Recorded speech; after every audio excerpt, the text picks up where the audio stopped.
Hi friends, എല്ലാവർക്കും let's learn civil engineering class റൂമിന്റെ പുതിയൊരു വീഡിയോയിലേക്ക് സ്വാഗതം. സെപ്റ്റംബർ 24 നടക്കാനിരിക്കുന്ന ഓവർസിയർ ഗ്രേഡ് എക്സാമുകൾക്ക് വേണ്ടിയിട്ടുള്ള പ്രീവിയസ് ഇയർ ക്വസ്റ്റ്യൻ പേപ്പറിൽ നിന്നുള്ള ചോദ്യങ്ങളുടെ എക്സ്പ്ലനേഷൻ ആണ് നമ്മൾ ഈ വീഡിയോയിലൂടെ ഡിസ്കസ് ചെയ്യുന്നത്. ഈ എക്സാമിന്റെ സീരീസിൽ 43ാമത്തെ വീഡിയോ ആണിത്. നമ്മൾ ഡിസ്കസ് ചെയ്തുകൊണ്ടിരിക്കുന്നത് 2013 നടന്ന കേരള അഗ്രോ മെഷീനറി ലിമിറ്റഡിന് വേണ്ടി നടന്ന ഓവർസിയറുടെ ക്വസ്റ്റ്യൻ പേപ്പറാണ്. ഈ ക്വസ്റ്റ്യൻ പേപ്പറിന്റെ 3ാമത്തെ വീഡിയോ ആണിത്. ഇതിന്റെ മുൻപ് നമ്മൾ 5 ക്വസ്റ്റ്യൻ പേപ്പറുകൾ ഡിസ്കസ് ചെയ്ത് കഴിഞ്ഞു. പാർട്ട് 1 മുതൽ പാർട്ട് 40 വരെയുള്ള ക്വസ്റ്റ്യൻ പേപ്പറുകൾ നോക്കിയാൽ അതിൽ 5 ക്വസ്റ്റ്യൻ പേപ്പറുകൾ കാണാം വരാനിരിക്കുന്ന എക്സാമുമായിട്ട് ബന്ധപ്പെട്ടിട്ടുള്ളത്. സോ എല്ലാവരും ആ വീഡിയോസ് കാണുക. ചാനൽ സബ്സ്ക്രൈബ് ചെയ്യാത്ത എല്ലാവരും ഇപ്പോൾ തന്നെ ചാനൽ സബ്സ്ക്രൈബ് ചെയ്യുക. ഒരു റിസർവോയറിൽ നിന്ന് ടർബൈനിലേക്ക് വെള്ളം എത്തിക്കാൻ വേണ്ടിയിട്ട് ഉപയോഗിക്കുന്ന പൈപ്പിന് ഇടയ്ക്കായിക്കൊണ്ട് അല്ലെങ്കിൽ പെൻസ്റ്റോക്ക് പൈപ്പുകളുടെ ഇടയിലായിക്കൊണ്ട് നമ്മൾ എന്ത് ചെയ്യും, ആ പാത്തിൽ ഒരു സർജ് ടാങ്ക് ഉണ്ടാക്കും. എന്തിനാണ് സർജ് ടാങ്ക് ഉണ്ടാക്കുന്നത്? സർജ് ടാങ്ക് എന്ന് പറയുന്നത് ഒരു വലിയ സ്റ്റോറേജ് ഉള്ള ടാങ്കുകളാണ്. അതായത് വെള്ളം സ്റ്റോർ ചെയ്ത് വെക്കാൻ സാധിക്കുന്ന ടാങ്കുകളാണ് എന്ത്, സർജ് ടാങ്ക് എന്ന് പറഞ്ഞത്. അപ്പൊ ഈ സർജ് ടാങ്ക് നമ്മൾ ഉപയോഗിക്കുന്നത് സാധാരണയായിട്ട് ഈ ഹൈ ഹെഡിൽ നിന്ന് ടർബൈനിലേക്ക് നമ്മൾ വെള്ളം കൊണ്ടുപോകുമ്പോൾ വളരെ പ്രഷർ കൂടിയിട്ടായിരിക്കും എന്ത് ചെയ്യുക, വെള്ളം പൈപ്പ് ലൈനിനകത്തൂടെ പോകുന്നുണ്ടാവുക. അപ്പൊ പെട്ടെന്ന് നമ്മൾ എന്ത് ചെയ്യാണ്, നമുക്ക് ടർബൈൻ റൊട്ടേറ്റ് ചെയ്യേണ്ടാത്ത ചില സമയങ്ങൾ വന്നു കഴിഞ്ഞാൽ, ടർബൈൻ ഓഫ് ചെയ്ത് നിർത്തേണ്ട സമയം വരുമ്പോൾ നമ്മൾ എന്ത് ചെയ്യും, ഈ പൈപ്പ്, ഈ പെൻസ്റ്റോക്ക് പൈപ്പുകളുടെ വാൽവ് ക്ലോസ് ചെയ്യുകയും അവിടെ വെള്ളം സ്റ്റോപ്പ് ചെയ്യുകയും ചെയ്യും. അപ്പോൾ വെള്ളത്തിന് സ്റ്റോപ്പ് ചെയ്യുന്ന സമയത്ത് ഹൈ പ്രഷറിൽ വരുന്ന വെള്ളത്തിന് നമ്മൾ പെട്ടെന്ന് സ്റ്റോപ്പ് ചെയ്യുമ്പോൾ അവിടെ ഉണ്ടാകുന്ന ഒരു ഇഫക്റ്റ് ആണ് വാട്ടർ ഹാമർ എന്ന് പറയുന്നത്. വാട്ടർ ഹാമർ എന്ന് പറഞ്ഞു കഴിഞ്ഞാൽ പെട്ടെന്ന് സഡൻ ആയിട്ട് നമ്മൾ വെള്ളത്തിനെ ക്ലോസ് ചെയ്യുമ്പോൾ ഹൈ പ്രഷറിൽ വരുന്ന വെള്ളം ഒരു ഹാമർ പോലെ വന്ന് പൈപ്പ് വാൽവിന്റെ അവിടെ എന്ത് ചെയ്യും, സ്റ്റോപ്പ് ചെയ്യുകയും, ഇങ്ങനെ സ്റ്റോപ്പ് ചെയ്യുന്നത് കാരണം ഒരു ഹാമറിങ് ഇഫക്റ്റ് എന്ത് ചെയ്യും, പൈപ്പിൽ ഉണ്ടാവും. സോ ആ പൈപ്പിന് അത്രയും പ്രഷർ, ആ ഹാമർ ഇഫക്റ്റ് താങ്ങാൻ കഴിയാതിരിക്കുകയാണ് എന്നുണ്ടെങ്കിൽ സ്വാഭാവികമായിട്ടും ആ പൈപ്പ് ബേസ്റ്റ് ചെയ്യുകയാണ് ചെയ്യുക. അപ്പൊ അങ്ങനെ ബേസ്റ്റ് ചെയ്യാതിരിക്കാൻ വേണ്ടി, അങ്ങനെ ആ പൈപ്പുകൾ പൊട്ടാതിരിക്കാൻ വേണ്ടിയിട്ട് ഒരു സേഫ്റ്റി എന്നുള്ള നിലക്ക് ഈ പ്രഷറിനെ റിലീസ് ചെയ്യാൻ വേണ്ടിയിട്ട് നമ്മൾ കൺസ്ട്രക്ട് ചെയ്യുന്ന ഒരു ടാങ്ക് ആണ് സർജ് ടാങ്ക് എന്നുള്ളത്. അപ്പൊ സർജ് ടാങ്കിന്റെ മെയിൻ ആയിട്ടുള്ള ഉദ്ദേശം എന്ന് പറയുന്നത് വാട്ടർ ഹാമർ കാരണം വെള്ളം സ്റ്റോപ്പ് ചെയ്യുമ്പോൾ ഉണ്ടാകുന്ന വാട്ടർ ഹാമറിന്റെ പ്രഷർ റിലീസ് ചെയ്യുക എന്നുള്ളതാണ് സർജ് ടാങ്കിന്റെ മെയിൻ ആയിട്ടുള്ള ഉദ്ദേശം.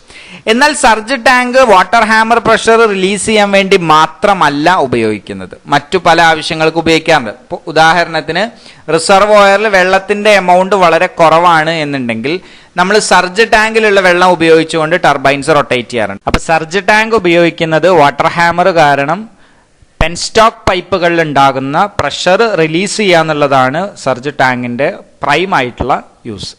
ഇനി രണ്ടാമത്തെ ക്വസ്റ്റ്യൻ ഒക്കെ, modulus of rigidity is the ratio of. എന്താണ് modulus of rigidity? Modulus of rigidity എന്ന് പറഞ്ഞു കഴിഞ്ഞാൽ it is the ratio between shear stress to shear സ്ട്രെയിനെയാണ് നമ്മൾ മോഡുലസ് ഓഫ് റിജിഡിറ്റി എന്ന് പറയാം. And it will be within the elastic limit. ഇനി Hooke's ലോയില് മോഡുലസ് ഓഫ് ഇലാസ്റ്റിസിറ്റി എന്നാണ് പറയാം, സ്ട്രെസ് ടു സ്ട്രെയിൻ. ഈ lateral stress to lateral strain എന്ന് പറയുന്നത് എന്താണ്, ശരിക്കും മോഡുലസ് ഓഫ് ഇലാസ്റ്റിസിറ്റി ആണ്. കാരണം അത് ലാറ്ററൽ ആണെങ്കിലും ലോഞ്ചിറ്റ്യൂഡിനൽ ആണെങ്കിലും ഒരേ ഡയറക്ഷനിലുള്ള സ്ട്രെസ് ടു സ്ട്രെയിൻ എന്ന് പറയുന്നത് എന്താണ്, മോഡുലസ് ഓഫ് ഇലാസ്റ്റിസിറ്റി ആണ്. ഇനി lateral strain to longitudinal strain എന്ന് പറയുന്നത് പോയ്സൺസ് റേഷ്യോ ആണ്. ഒരു ഒബ്ജക്റ്റിന്റെ ലാറ്ററൽ ആയിട്ടുള്ള സ്ട്രെയിനും അതേപോലെ തന്നെ ലോഞ്ചിറ്റ്യൂഡിനൽ സ്ട്രെയിനും തമ്മിലുള്ള റേഷ്യോനെ നമ്മൾ പോയ്സൺസ് റേഷ്യോ എന്നാണ് പറയുന്നത്. ഇനി മൂന്നാമത്തെ ക്വസ്റ്റ്യൻ നോക്കാം, the angle between two principal plain is. രണ്ട് പ്രിൻസിപ്പൽ പ്ലെയിനുകൾ തമ്മിലുള്ള ആംഗിൾ എത്രയാണ് എന്നുള്ളതാണ് ചോദ്യം. എന്താണ് principal plain? Principal stresses act ചെയ്യുന്ന പ്ലെയിനിനെയാണ് നമ്മൾ പ്രിൻസിപ്പൽ പ്ലെയിൻ എന്ന് പറയാം. ഏത് പ്ലെയിനിലാണോ പ്രിൻസിപ്പൽ സ്ട്രെസ്സുകൾ ആക്ട് ചെയ്യുന്നത് അതിനെ നമ്മൾ പ്രിൻസിപ്പൽ പ്ലെയിൻ എന്ന് പറയും. പ്രിൻസിപ്പൽ പ്ലെയിന്റെ മറ്റൊരു പ്രത്യേകത എന്ന് പറയുന്നത് അതിൽ ഷിയർ സ്ട്രെസ്സിന്റെ വാല്യൂ എന്തായിരിക്കും, 0 ആയിരിക്കും എന്നുള്ളതാണ്.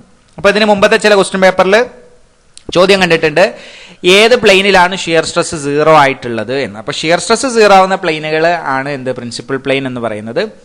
ആ പ്രിൻസിപ്പൽ പ്ലെയിന് 2 എണ്ണം ഉണ്ട്, മേജർ പ്രിൻസിപ്പൽ പ്ലെയിനും അതേപോലെ തന്നെ മൈനർ പ്രിൻസിപ്പൽ പ്ലെയിനും. മേജർ പ്രിൻസിപ്പൽ പ്ലെയിനിന് പെർപെൻഡിക്കുലർ ആയിട്ടായിരിക്കും മൈനർ പ്രിൻസിപ്പൽ പ്ലെയിൻ ഉണ്ടാവും. അതായത് മേജർ പ്രിൻസിപ്പൽ പ്ലെയിനും മൈനർ പ്രിൻസിപ്പൽ പ്ലെയിനും തമ്മിൽ 90 ഡിഗ്രി ആയിരിക്കും ആംഗിൾ ഫോം ചെയ്തിട്ടുണ്ടാവുക. ഓക്കെ, നാലാമത്തെ ക്വസ്റ്റ്യൻ നോക്കാം. The bending moment in a beam will be maximum where. എവിടെ ആയിരിക്കും ഒരു ബീമില് ബെൻഡിങ് മൊമെന്റ് മാക്സിമം ആവുക? വേർ ഷിയർ ഫോഴ്സിന്റെ വാല്യൂ എന്താകുമ്പോഴാണ് ബെൻഡിങ് മൊമെന്റ് മാക്സിമം ആവുന്നത് എന്നുള്ളത്. സാധാരണയായിട്ട് ഓവർസിയർ ഗ്രേഡ് 1 അല്ലെങ്കിൽ ഓവർസിയർ ഗ്രേഡ് 2 കാണുന്ന ഒരു ക്വസ്റ്റ്യൻ ആണ് എപ്പോഴാണ് ബെൻഡിങ് മൊമെന്റ് മാക്സിമം ആവുന്നത് എന്നുള്ളത്. അതിന് സാധാരണയായിട്ട് ഓപ്ഷൻ തരാനുള്ളത് ഷിയർ ഫോഴ്സ് 0 ആവുമ്പോൾ അല്ലെങ്കിൽ ചേഞ്ചസ് ദ സൈൻ. ഈ 2 ഓപ്ഷനാണ് നമുക്ക് സാധാരണയായിട്ട് കൺഫ്യൂഷൻ ഉണ്ടാവുക. നമുക്കറിയാം ഏതൊരു ബീം നമ്മൾ കൺസിഡർ ചെയ്യുമ്പോഴും ആ ബീമിലെ ഷിയർ ഫോഴ്സിന്റെ വാല്യൂ 0 ആവുന്ന സമയത്തായിരിക്കും മാക്സിമം ആയിട്ട് ബെൻഡിങ് മൊമെന്റ് ഉണ്ടാവുക. പക്ഷേ എപ്പോഴും 0 ആവുന്ന സമയത്താണ് നമുക്ക് മാക്സിമം ബെൻഡിങ് മൊമെന്റ് ഉണ്ടാവുക എന്ന് പറയാൻ പറ്റില്ല. സോ അതുകൊണ്ട് തന്നെ നമ്മൾ ഇതിന്റെ ആൻസർ ആയിട്ട് പറയുന്നത് ബെൻഡിങ് മൊമെന്റ്, ഒരു ബീമില് ബെൻഡിങ് മൊമെന്റ് മാക്സിമം ആവണം എന്നുണ്ടെങ്കിൽ ഷിയർ ഫോഴ്സിന്റെ സൈന് ചേഞ്ച് ചെയ്യണം. അതായത് ഷിയർ ഫോഴ്സ് പോസിറ്റീവിൽ നിന്ന് നെഗറ്റീവിലേക്കോ നെഗറ്റീവിൽ നിന്ന് പോസിറ്റീവിലേക്കോ പോകുന്ന പോയിന്റിലായിരിക്കും ബെൻഡിങ് മൊമെന്റ് മാക്സിമം ആയിട്ട് ഉണ്ടാവുക.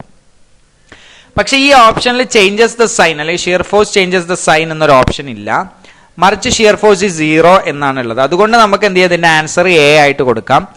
Actual answer shear force changes the sign എവിടെയാണോ ചേഞ്ച് ചെയ്യുന്നത് അവിടെയായിരിക്കും ബെൻഡിങ് മൊമെന്റ് മാക്സിമം ആയിട്ട് ഉണ്ടാവുക. ഇനി അഞ്ചാമത്തെ ക്വസ്റ്റ്യൻ നോക്കാം. Sheet of water flowing over an ogee spillways. Ogee സ്പിൽവേയുടെ മുകളിലൂടെ പോകുന്ന ഷീറ്റ് ഓഫ് വാട്ടറിനെ നമ്മൾ എന്താണ് പറയുക എന്നുള്ളതാണ്. ഒരു വിയർ അല്ലെങ്കിൽ ഒരു ഒബ്സ്ട്രക്ഷൻ വന്നു കഴിയുമ്പോൾ ഒരു സ്പിൽവേ വരുന്ന സമയത്ത് അവിടെ ഒരു ഷീറ്റ് ഓഫ് വാട്ടർ ആയിട്ടാണ് വെള്ളം ഫ്ലോ ചെയ്യുന്നത് എന്നുണ്ടെങ്കിൽ, അപ് സ്ട്രീമിൽ നിന്ന് ഡൗൺ സ്ട്രീമിലേക്ക് ഒരു ഷീറ്റ് ഓഫ് വാട്ടർ ആയിട്ടാണ് ഫ്ലോ ചെയ്യുന്നത് എന്നുണ്ടെങ്കിൽ അങ്ങനെ ഫോം ചെയ്യുന്ന ഷീറ്റ് ഓഫ് വാട്ടറിനെയാണ് നമ്മൾ നാപ്പി എന്ന് പറയുന്നത്. ഓപ്ഷൻ ഡി ആണ് ഇതിന്റെ ആൻസർ. ഷീറ്റ് ഓഫ് വാട്ടർ എന്ന് പറഞ്ഞാൽ എന്താണ്? അതിന് വീതി വളരെ കൂടുതലായിരിക്കും, പക്ഷെ ചാടുന്ന വെള്ളത്തിന്റെ തിക്നെസ് വളരെ കുറവായിരിക്കും. ഒരു ഷീറ്റ് പോലെ വെള്ളം ചാടുന്നുണ്ടാവും. അതിനെ നമ്മൾ നാപ്പി എന്നാണ് പറയുക. ഇനി ആറാമത്തെ ക്വസ്റ്റ്യൻ നോക്കാം. The cross drainage works are not required when the canal is completely. ഏത് ടൈപ്പ് കനാലിലാണ് ക്രോസ് ഡ്രെയിനേജ് വർക്ക് തീരെ ആവശ്യമില്ലാത്തത് എന്നുള്ളതാണ് ചോദ്യം. അല്ലെങ്കിൽ വളരെ മിനിമം ആയിട്ട് മാത്രം ക്രോസ് ഡ്രെയിനേജ് വർക്കുകൾ വരുന്ന കനാൽ ഏതാണ് എന്നുള്ളതാണ്. ക്ലോറിൻ ആഡ് ചെയ്യാം. എന്തിനു വേണ്ടിയിട്ടാണ്? ഡിസിൻഫെക്ട് ചെയ്യാൻ വേണ്ടിയിട്ട്, വെള്ളത്തിനെ ഡിസിൻഫെക്ട് ചെയ്യാൻ വേണ്ടിയിട്ട് നേരിട്ട് വെള്ളത്തിലേക്ക് ക്ലോറിൻ ആഡ് ചെയ്യുന്നതിനെയാണ് നമ്മൾ പ്ലെയിൻ ക്ലോറിനേഷൻ എന്ന് പറയാം. അപ്പൊ പ്ലെയിൻ ക്ലോറിനേഷൻ എന്ത് കഴിഞ്ഞിട്ടാണ് ചെയ്യാന്ന് ചോദിച്ചു കഴിഞ്ഞാൽ ആക്ച്വലി പ്ലെയിൻ ക്ലോറിനേഷന്റെ മുമ്പ് ശരിക്കും പ്രോസസ്സുകളൊന്നും ചെയ്യുന്നില്ല. എന്തുകൊണ്ടാണ് ഈ പ്ലെയിൻ ക്ലോറിനേഷൻ ചെയ്യുന്നത്? പബ്ലിക് വാട്ടർ സപ്ലൈ ചെയ്യുമ്പോൾ, പബ്ലിക്കിന് വെള്ളം കൊടുക്കുമ്പോൾ എമർജൻസി ആയിട്ട് വെള്ളം സപ്ലൈ ചെയ്യേണ്ടി വരുന്ന സന്ദർഭങ്ങളിൽ നമുക്ക് പ്ലെയിൻ ക്ലോറിനേഷൻ എന്നുള്ള ഒരു വഴി മാത്രമേ സാധ്യമായിട്ടുണ്ടാവുള്ളൂ. കാരണം മറ്റുള്ളതിനൊന്നും ഇപ്പോൾ സെഡിമെന്റേഷൻ ആണെങ്കിലും ഫിൽട്രേഷൻ ആണെങ്കിലും സമയമില്ലാത്ത സന്ദർഭങ്ങളിലാണ് ഈ പ്ലെയിൻ ക്ലോറിനേഷൻ ചെയ്യുക. ഇനി വേറൊരു ടൈപ്പ് ക്ലോറിനേഷനാണ് പ്രീ ക്ലോറിനേഷൻ. പ്രീ ക്ലോറിനേഷൻ എന്ന് പറഞ്ഞാൽ ഫിൽട്രേഷന് മുമ്പാണ് ക്ലോറിനേഷൻ ചെയ്യുന്നത് എന്നുണ്ടെങ്കിൽ അതിനെ പ്രീ ക്ലോറിനേഷൻ എന്നും, ഫിൽട്രേഷന് ശേഷമാണ് ക്ലോറിനേഷൻ ചെയ്യുന്നത് എന്നുണ്ടെങ്കിൽ അതിനെ പോസ്റ്റ് ക്ലോറിനേഷൻ എന്നും പറയും. ഇപ്പം ഇവിടെ ഓപ്ഷനിൽ ശരിക്ക് പ്ലെയിൻ ക്ലോറിനേഷന് മുമ്പ് മറ്റ് പ്രോസസ്സുകളൊന്നുമില്ല. ഓപ്ഷനിൽ അങ്ങനെ ഒന്നും കൊടുത്തിട്ടില്ലാത്തത് കൊണ്ട് തന്നെ ഫിൽട്രേഷന് ശേഷം എന്ന് നമുക്ക് പറയാം. ഇതിൻ്റെ ആൻസർ കീയിൽ വന്നിട്ടുണ്ടായിരുന്നു ഫിൽട്രേഷൻ എന്നുള്ളതാണ്. ശരിക്കും ഫിൽട്രേഷന് ശേഷം അല്ല എന്ത് ചെയ്യുന്നത്, പ്ലെയിൻ ക്ലോറിനേഷൻ ചെയ്യുന്നത്. ഫിൽട്രേഷന് ശേഷം ചെയ്യുന്ന ക്ലോറിനേഷനെ നമ്മൾ പോസ്റ്റ് ക്ലോറിനേഷൻ എന്നാണ് പറയുന്നത്. ഇനി എട്ടാമത്തെ ക്വസ്റ്റ്യൻ നോക്കാം. സള്ളേജിസ്. എന്താണ് സള്ളേജ്? മുമ്പ് ചില ക്വസ്റ്റ്യൻ പേപ്പറുകളിലുള്ള ക്വസ്റ്റ്യനിൽ നമ്മൾ ഡിസ്കസ് ചെയ്തതായിരുന്നു. സള്ളേജ് എന്ന് പറഞ്ഞു കഴിഞ്ഞാൽ it is the waste water from the bathrooms. ബാത്റൂമിൽ നിന്ന് വരുന്ന വേസ്റ്റ് വാട്ടറിനെയാണ്, ലിക്വിഡ് വേസ്റ്റിനെയാണ് നമ്മൾ എന്ത് പറയുന്നത്, സള്ളേജ് എന്ന് പറയുന്നത്.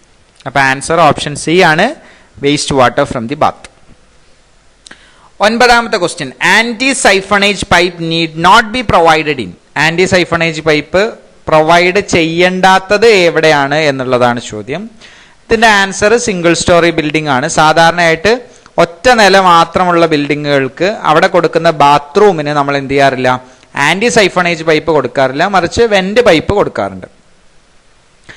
ഇനി എന്താണ് ഈ ആന്റി സൈഫണേജ് പൈപ്പ് എന്നുള്ളത്? ആന്റി സൈഫണേജ് പൈപ്പ് എന്ന് പറഞ്ഞു കഴിഞ്ഞാൽ ഒരു വാട്ടർ ക്ലോസറ്റിൻ്റെ ഒരു ടോയ്ലറ്റിനകത്തുള്ള വാട്ടർ സീല് മെയിൻറ്റെയിൻ ചെയ്യാൻ വേണ്ടിയിട്ട് നമ്മൾ പ്രൊവൈഡ് ചെയ്യുന്ന പൈപ്പാണ് ആൻറ്റി സൈഫണേജ് പൈപ്പ്. എന്തുകൊണ്ടാണ് ആൻറ്റി സൈഫണേജ് പൈപ്പ് കൊടുക്കുമ്പോൾ മാത്രം വാട്ടർ സീൽ മെയിൻറ്റെയിൻ ചെയ്യുന്നത്? നമുക്കറിയാം, നമ്മൾ ഇപ്പോൾ ഈ ഫിഗർ നോക്കുക. ഈ ഫിഗറിൽ 2 ഫ്ലോർ കാണിച്ചിട്ടുണ്ട്, ലോവർ ഫ്ലോറും അതേപോലെ തന്നെ അപ്പർ ഫ്ലോറും. അപ്പം നമ്മൾ ഒരു തവണ ടോയ്ലറ്റ് ഫ്ലഷ് ചെയ്ത് കഴിഞ്ഞാൽ ഏറ്റവും കൂടുതൽ വെള്ളവും അല്ലെങ്കിൽ ഏറ്റവും സ്പീഡിൽ വെള്ളം മൂവ് ചെയ്യുന്നത് അപ്പർ ഫ്ലോറിലായിരിക്കും. അപ്പം അപ്പർ ഫ്ലോറിൽ നമ്മൾ ഫ്ലഷ് ചെയ്യുന്ന സമയത്ത് വാട്ടർ ഹൈ സ്പീഡിൽ എന്ത് ചെയ്യും, ഫ്ലഷ് ചെയ്യപ്പെടുകയും ഇതിലെന്ത് ചെയ്യും, സ്വാഭാവികമായിട്ടും ഗ്രാവിറ്റി കൊണ്ട് പൈപ്പിൽ എന്താണ്, ആ പൈപ്പിൻ്റെ വാട്ടർ കോളത്തിൽ എന്താണ് ഗ്രാവിറ്റി കൂടുതലായിരിക്കും. കാരണം മുകൾ ഭാഗത്തു നിന്ന് വരുന്ന വെള്ളം ആയതുകൊണ്ട് ഗ്രാവിറ്റിയും കൂടെ കൂടിയിട്ട് എന്ത് ചെയ്യും, അതിൻ്റെ സ്പീഡ് കൂടും. അങ്ങനെ പെട്ടെന്ന് വെള്ളം താഴത്തോട്ട് ഗഷ് ചെയ്യുന്ന സമയത്ത് നമുക്കറിയാം, ഈ വാട്ടർ ക്ലോസറ്റിൻ്റെ അല്ലെങ്കിൽ ടോയ്ലറ്റിൻ്റെ ഇവിടെ ഉണ്ടാകുന്നത് ഒരു അറ്റ്മോസ്ഫറിക് പ്രഷറാണ് അല്ലേ. ആ പ്രഷറിനേക്കാൾ ഒരു ലോ പ്രഷർ എന്ത് ചെയ്യും, ഈ പൈപ്പിൽ ക്രിയേറ്റ് ചെയ്യും. പെട്ടെന്ന് വാട്ടർ ഡ്രെയിൻ ഔട്ട് ചെയ്ത് പോകുന്നത് കൊണ്ട് എന്ത് സംഭവിക്കും, ഇവിടെ ലോ പ്രഷർ ക്രിയേറ്റ് ചെയ്യും.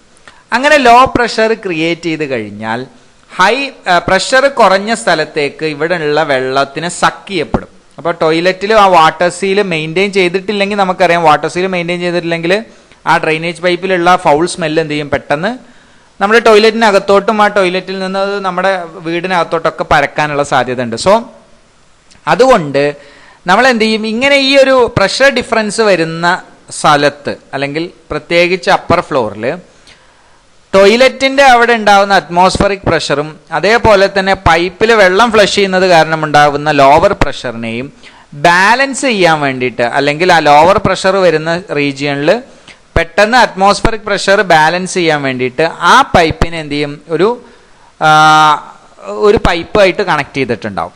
അതിനെയാണ് നമ്മൾ ആൻറ്റി സൈഫണേജ് പൈപ്പ് എന്ന് പറയുക. അതിൻ്റെ ഒരു എൻഡ് എന്ത് ചെയ്തിരിക്കും, അറ്റ്മോസ്ഫിയറിലേക്ക് ഓപ്പൺ ആയിരിക്കും. അപ്പോൾ അറ്റ്മോസ്ഫിയറിലേക്ക് ഓപ്പൺ ആണ് എന്ന് പറഞ്ഞു കഴിഞ്ഞാൽ എപ്പോഴാണോ നമ്മൾ ഫ്ലഷ് ചെയ്യുന്നത്, എപ്പോഴാണോ ഇപ്പുറത്ത് ലോവർ പ്രഷർ ക്രിയേറ്റ് ചെയ്യപ്പെടുന്നത്, അപ്പം തന്നെ അതിനകത്തൂടെ എയർ കടന്നു വന്നിട്ട് പ്രഷർ മെയിൻറ്റെയിൻ ചെയ്യുകയാണ് ചെയ്യുന്നത്. അപ്പോൾ ഇത് സിംഗിൾ സ്റ്റോറി ബിൽഡിങ്ങിന് അത് ആവശ്യമില്ല. കാരണം എന്താണ്, വാട്ടർ സാധാരണയായിട്ട് പൈപ്പുകൾ ഹൊറിസോണ്ടൽ ആയിട്ടായിരിക്കും. അതുകൊണ്ട് തന്നെ കുറച്ച് മാത്രമേ എന്ത് ചെയ്യുള്ളൂ, പതുക്കെ മാത്രമേ ആ പ്രഷർ ഡിഫറൻസ് ഉണ്ടാവുള്ളൂ.